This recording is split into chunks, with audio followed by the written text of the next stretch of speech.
What the victim narcissist wants. Hello, I'm H.G. Tudor. Those of you familiar with my work know that enabling you to understand about narcissism, I have created a classification system whereby if someone is deemed to be a narcissist, after detailed consideration of the evidence that shows certain behaviors over a sustained period of time, they are then classified as belonging to a particular sub-school and a cadre. In relation to the schools, there are four main divisions: lesser, mid-range, greater, and ultra. Thereafter, three of those divisions are further subdivided. Lesser is broken into lower lesser, middle lesser, upper lesser A, and upper lesser B. Mid-range is divided into lower mid-range, middle range A, middle range B, and upper mid-range. Greater is divided into lower greater, middle greater, and upper greater. There are similarities between the groupings and major differences. I don't use terms such as covert narcissist, grandiose narcissist, vulnerable narcissist, communal narcissist, because those terms are actually too wide and too vague. For instance, covert narcissist can apply to lower mid-range, middle range A, middle range B, upper mid-range, lower mid-range, middle greater, and upper greater. They all engage in some degree of covert behaviors, but to describe those as all covert narcissists would be confusing because there are major differences between those classifications. My classification system was designed to help people gain a greater understanding of the type of narcissist they're dealing with. Thus, they can reconcile what has happened to them, make sense of the behaviors, and furthermore, where necessary, understand what may or may not happen next. It's detailed and impressive. Alongside that are the cadres. Roughly speaking, the sub-schools determine behaviors. Cadres talk about preferences. Thus, there are four: somatic, cerebral, victim, and elite. Now, a narcissist, for example, may demonstrate, say, 80% somatic behaviors, 10% victim, and 10% cerebral.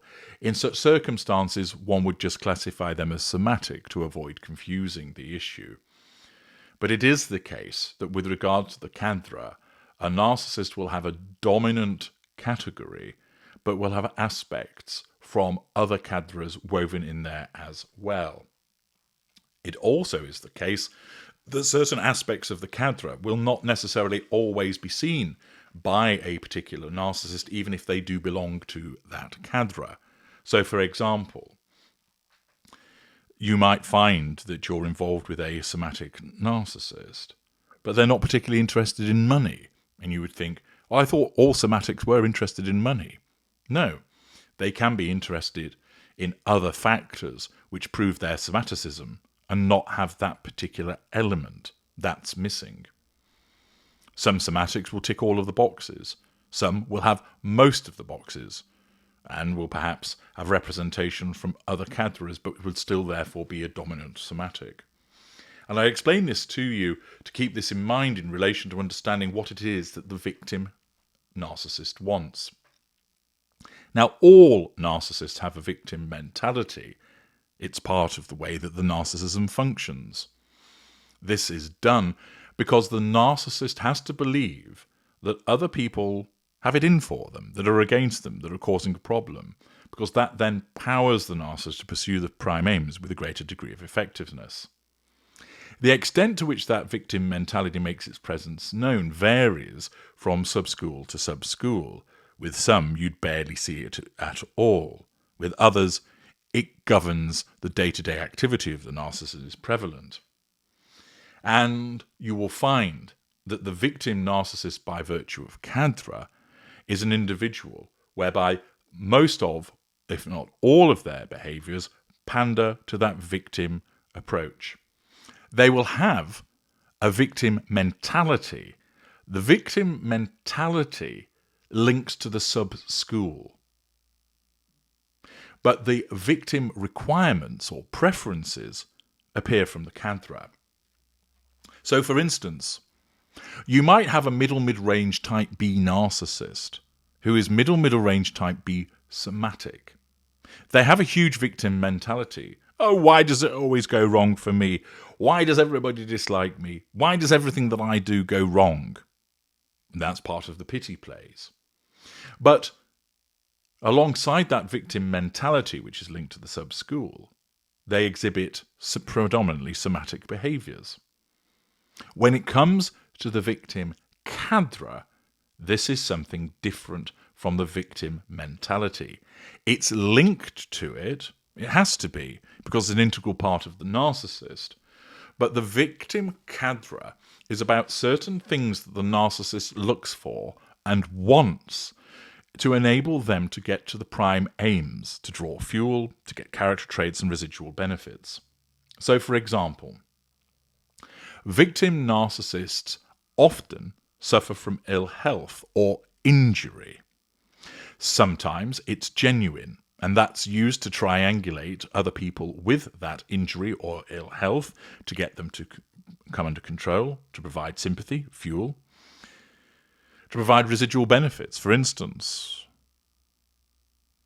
applying a lotion to a rash or going and getting that person's medication. But it can also include feigned injury or feigned ill health, whereby the narcissist believes that they suffer from some kind of ailment, but they don't actually do so. And this segues into individuals who are hypochondriacs, where they repeatedly complain about suffering in some respect, but actually there is none. They simply just believe it because it's driven by their narcissism for the purposes of attaining the prime aims. The use of medication is often seen from the victim cadre.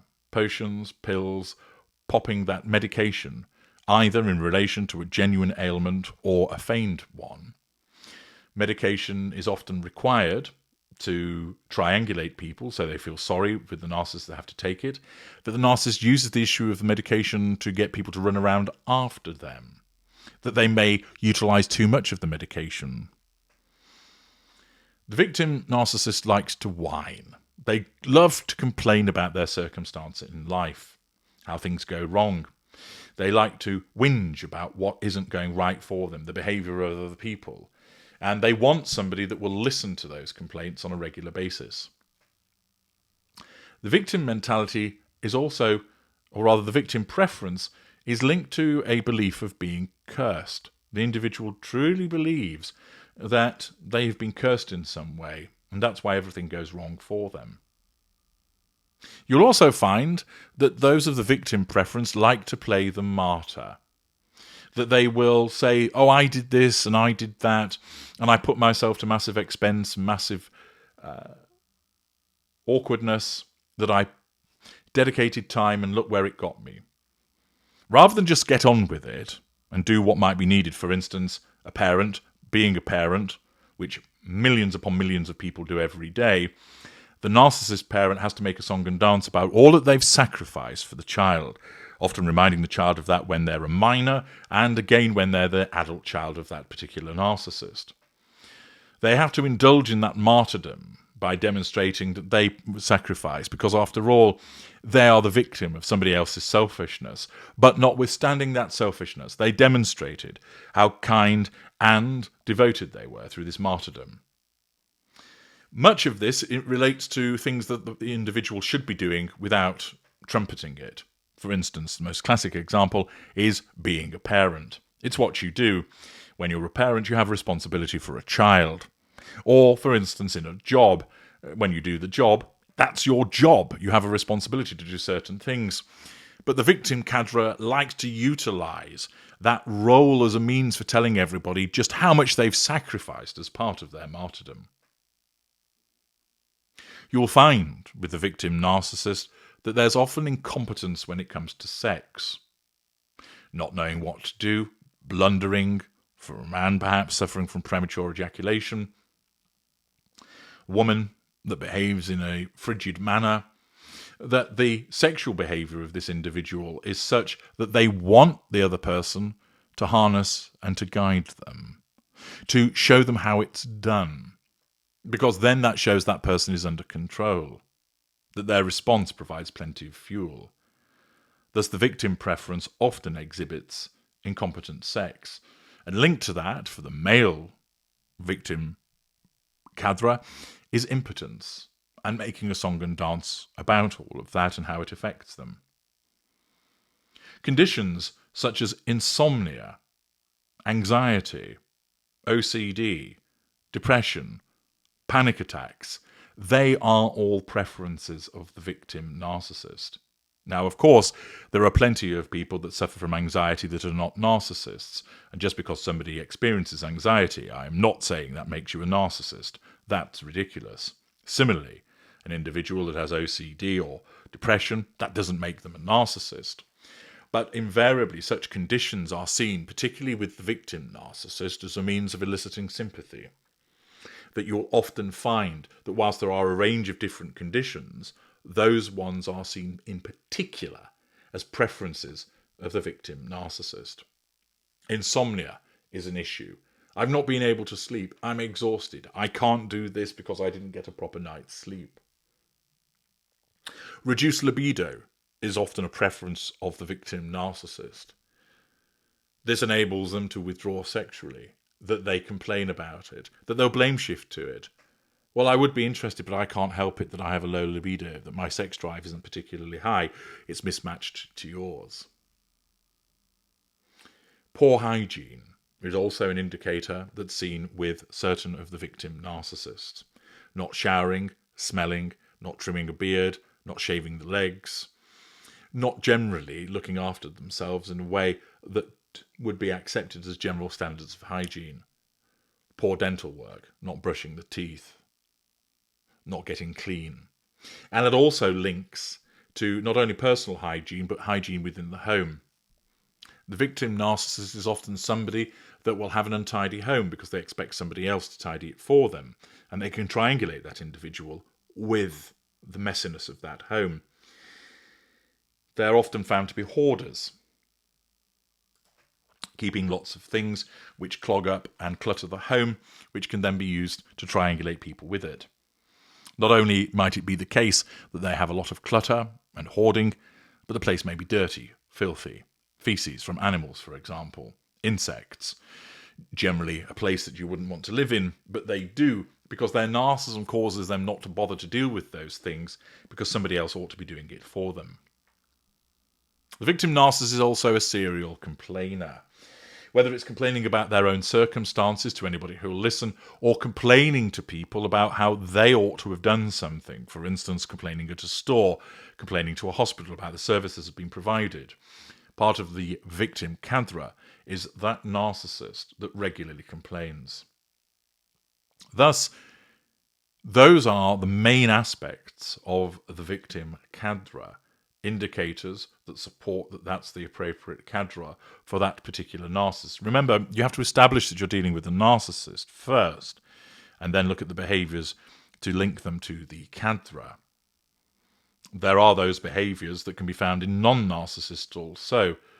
But once you've determined that an individual is a narcissist through the narc detector, then a range of particular behaviours and preferences then go towards their preference, namely that of being the victim cadre.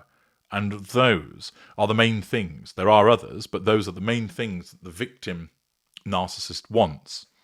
They want ill health, so they can triangulate it with people. They want to complain, so that they gain support. They want to have certain conditions, so that they can use them to gather sympathy.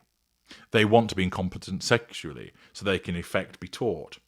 They want somebody that will run around after them, mothering them in effect, doing chores for them, picking up after them, arranging things for them. They effectively demonstrate a helplessness that needs to be catered to by that individual.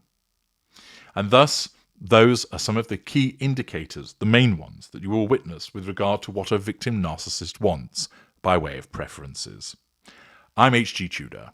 Thank you for listening.